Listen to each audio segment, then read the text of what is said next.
Ezra chapter 9. After these things had been done, the leaders came to me and said, "The people of Israel, including the priests and Levites, have not kept themselves separate from the neighbouring peoples with their detestable practices, like those of the Canaanites, Hittites, Perizzites, Jebusites, Ammonites, Moabites, Egyptians, and Amorites.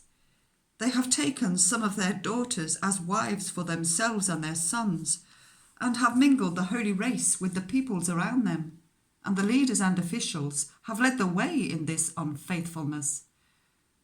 When I heard this, I tore my tunic and cloak, pulled hair from my head and beard, and sat down, appalled.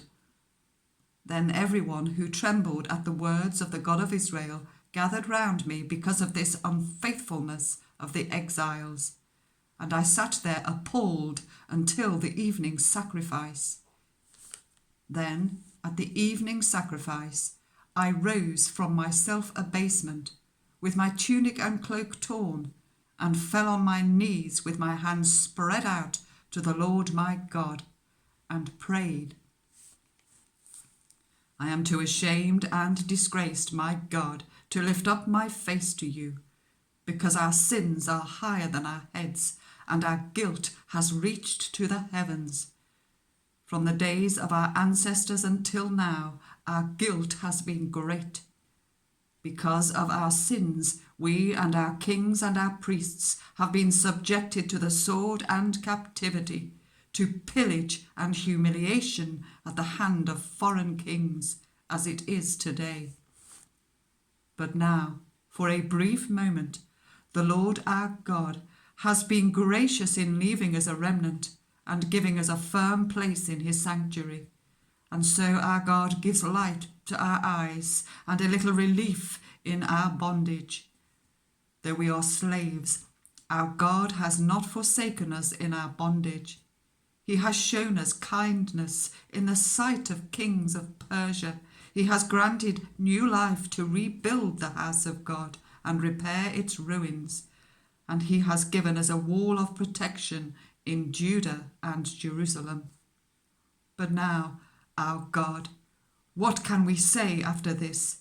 For we have forsaken the commands you gave through your servants the prophets, when you said, 'The land you are entering to possess is a land polluted by the corruption of its peoples.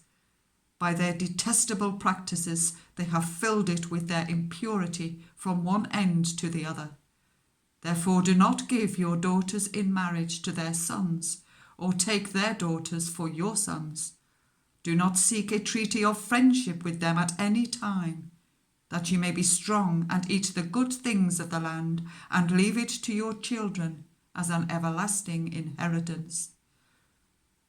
What has happened to us is a result of our evil deeds and our great guilt, and yet, our God, you have punished us less than our sins have deserved, and have given us a remnant like this.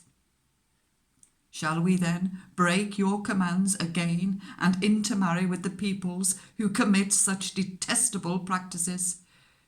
Would you not be angry enough with us to destroy us, leaving us no remnant or survivor? Lord, the God of Israel, you are righteous. We are left this day as a remnant. Here we are before you in our guilt, though, because of it, not one of us can stand in your presence."